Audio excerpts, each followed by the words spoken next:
The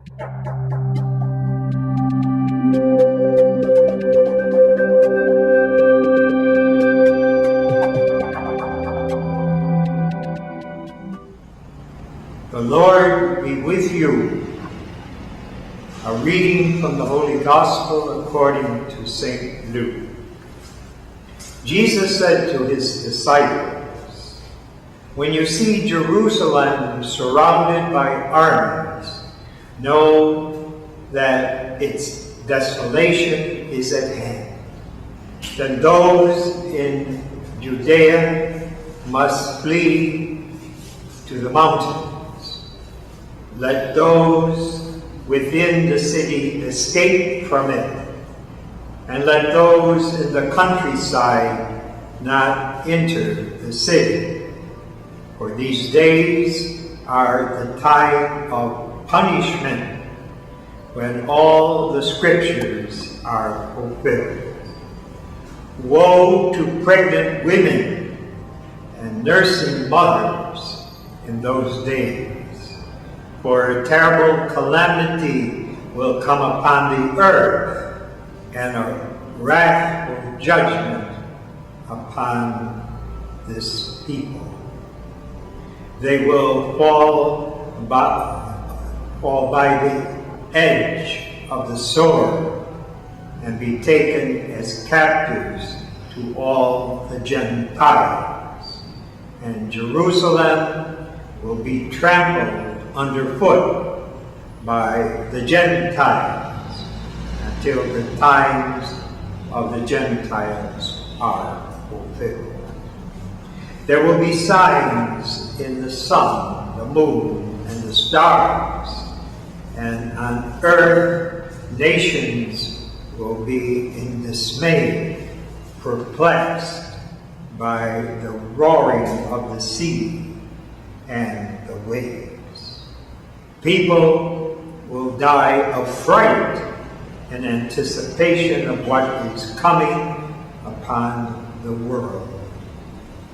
For the powers of the heavens will be shaken, and they will see the Son of Man coming in a cloud with power and great glory.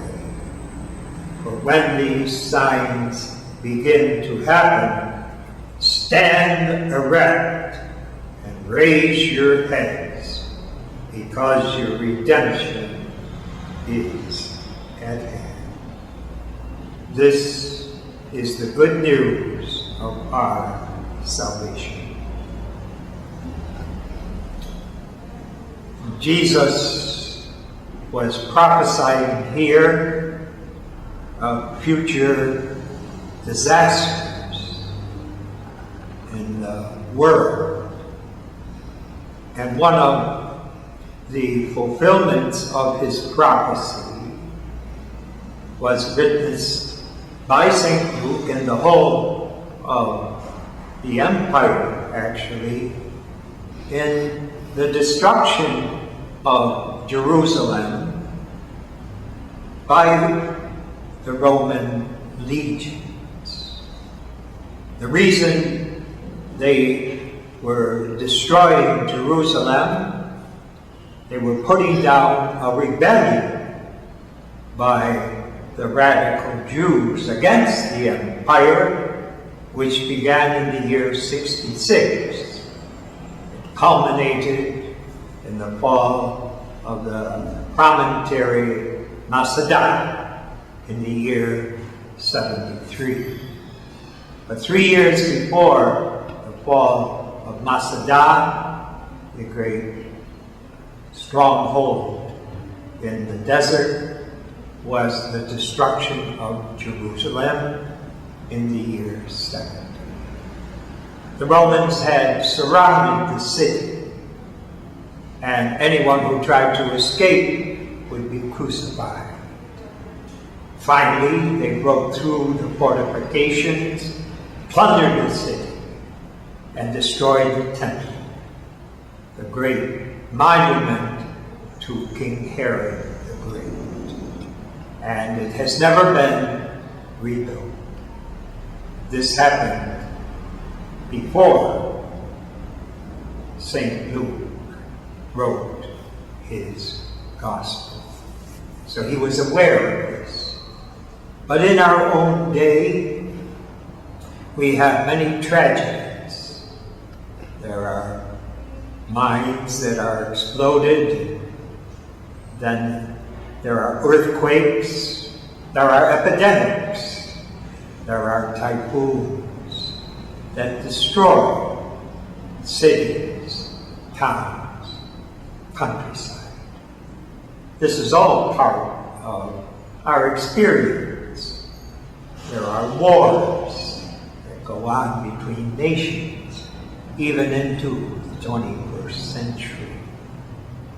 This is happening in Afghanistan, and there's still violence in Iraq and in other places in Africa.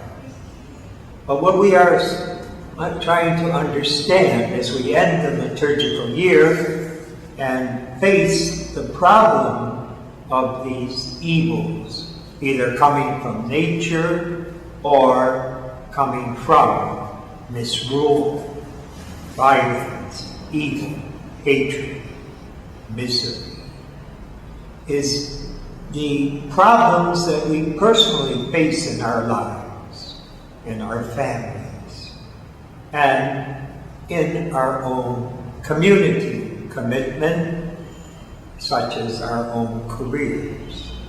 Evil can penetrate there, not only because of a bad economy, but also because of sickness, accidents, or infidelities among loved ones. And Jesus wants us to realize that he is present in this world. He uses the term Son of Man, but that is the person who is Savior. And we know that in spite of this culture of hatred, violence, self-centered greed, misery, and death, there is the presence of what we call the civilization of life and love. Persons in the midst of great evil experience the love of others, which reveals the love of God to them.